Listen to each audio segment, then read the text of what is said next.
താൻ പ്രസിഡന്റ് ആയാൽ അമേരിക്കയിൽ നടക്കാൻ പോകുന്നത് ചരിത്രത്തിലെ ഏറ്റവും വലിയ നാടുകടത്തൽ ആയിരിക്കുമെന്ന് പ്രസിഡന്റായി തെരഞ്ഞെടുക്കപ്പെടുന്നതിന് മുൻപ് തന്നെ ഡൊണാൾഡ് ട്രംപ് വ്യക്തമാക്കിയിരുന്നു. പറഞ്ഞ വാക്കുകളെ അന്വർത്ഥമാക്കിക്കൊണ്ട് ട്രംപ് അനധികൃത കുടിയേറ്റക്കാരെ മുഴുവൻ സൈനിക വിമാനത്തിൽ കയറ്റി അതാത് രാജ്യങ്ങളിലേക്ക് എത്തിച്ചുകൊണ്ടിരിക്കുകയാണ്. നേരായ വഴിയിലൂടെ അല്ലാതെ വല്ല വിധേനയും അമേരിക്കയിലേക്ക് എത്തപ്പെട്ടവരിൽ ഇന്ത്യയിൽ നിന്നുള്ളവരുടെ സ്ഥാനം മൂന്നാമതാണ്. മെക്സിക്കോയ്ക്കും സാൽവഡോറുമാണ് ഇന്ത്യക്ക് മുന്നിലുള്ള രാജ്യങ്ങൾ. മാസ് ഡീപ്പോർട്ടേഷന് നാന്ദി കുറിച്ചുകൊണ്ട് മെക്സിക്കോയിലെ അനധികൃത കുടിയേറ്റക്കാരെ തിരിച്ചയച്ചപ്പോൾ തന്നെ അവർ പ്രതിഷേധിക്കുകയും കുടിയേറ്റക്കാരുമായി ചെന്ന അമേരിക്കയുടെ സൈനിക വിമാനങ്ങളിൽ ഒന്ന് തിരിച്ചയക്കുകയും ചെയ്യുകയുണ്ടായി. മെക്സിക്കോയ്ക്ക് പുറമെ ബ്രസീലും കൊളംബിയയും ഒക്കെ തദനുസൃതമായ പ്രതിഷേധങ്ങളുമായി രംഗത്ത് വന്നുവെങ്കിലും അമേരിക്ക നടപടികൾ കടുപ്പിച്ചതോടെയായിരുന്നു അവരെല്ലാം അടങ്ങിയത്. എന്നാൽ അമേരിക്കയുടെ ഇത്തരം നടപടികളോട് ക്രിയാത്മകമായി പ്രതികരിച്ച ഒരു രാജ്യം ഇന്ത്യയായിരുന്നു. ഇന്ത്യയിൽ നിന്നുള്ള 10,000-ത്തിലധികം അനധികൃത കുടിയേറ്റക്കാരെയും ഇത്തരത്തിൽ മടക്കി അയക്കുമെന്ന് അമേരിക്ക പറഞ്ഞപ്പോൾ അത് തുറന്ന മനസ്സോടെ ഇന്ത്യ അംഗീകരിക്കുകയായിരുന്നു. ഇന്ത്യയുടെ വിദേശകാര്യമന്ത്രി എസ് ജയശങ്കർ ഇതിനനുകൂലമായ പ്രതികരണമാണ് നടത്തിയത്.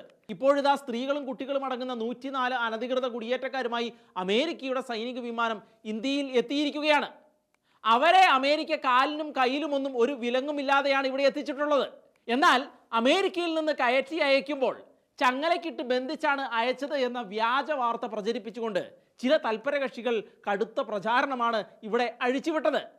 ആയതിലെ ശരി തെറ്റുകൾ വിലയിരുത്താതെ അമേരിക്കയിൽ നിന്ന് നാടുകടത്തിയ ഇന്ത്യക്കാരെ കൈവിലങ്ങ് വെച്ച് അപമാനിച്ചെന്ന് പറഞ്ഞ് കോൺഗ്രസ് വക്താവ് പവൻ ഖേര ന്യൂഡൽഹിയിലെ AICC ആസ്ഥാനത്ത് വികാരനിർഭരമായ വാർത്താ സമ്മേളനം പോലും നടത്തുന്ന സാഹചര്യമുണ്ടായി.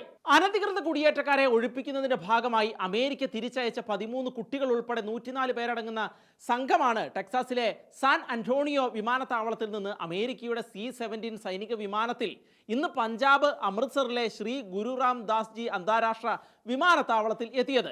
കുട്ടികളെ കൂടാതെ ഇവരിൽ 79 പേർ പുരുഷന്മാരും 25 പേർ സ്ത്രീകളുമാണ് ഉണ്ടായിരുന്നത്. തിരിച്ചെത്തിയവരെ സ്വീകരിക്കാൻ വിപുലമായ ഒരുക്കങ്ങളും സുരക്ഷാ ക്രമീകരണങ്ങളുമാണ് പഞ്ചാബ് പോലീസ് ഏർപ്പെടുത്തിയിരുന്നത്.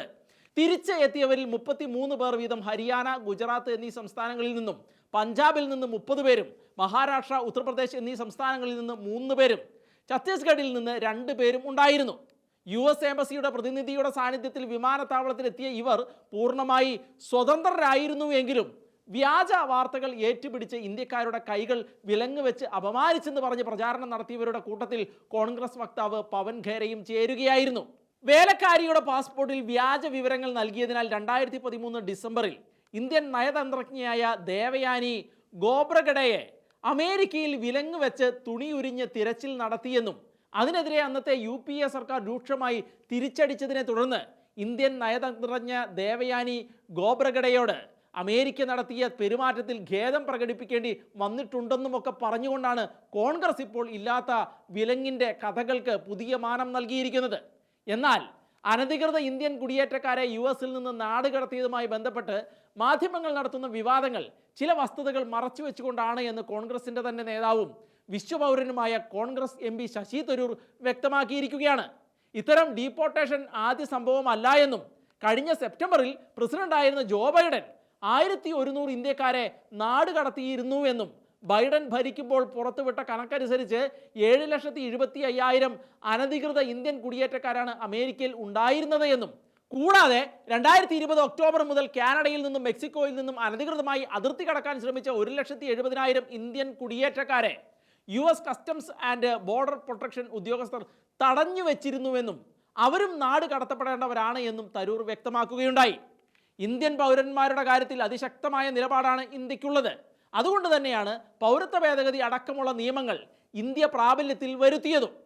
മതിയായ രേഖകളില്ലാതെ ഇന്ത്യയിൽ തങ്ങുന്നവരെ വന്ന വഴിക്ക് തിരിച്ചയക്കാൻ ഇന്ത്യക്കുള്ള പ്രതിബദ്ധത തന്നെയാണ് അമേരിക്കയും ഉള്ളത് എന്ന കാര്യം മറന്നാണ് ഇപ്പോൾ വ്യാജ വിലങ്ങുവെക്കൽ വാർത്തയുടെ എക്കോസിസ്റ്റം ചിലർ ഉയർത്തിപ്പിടിച്ചിരിക്കുന്നത്.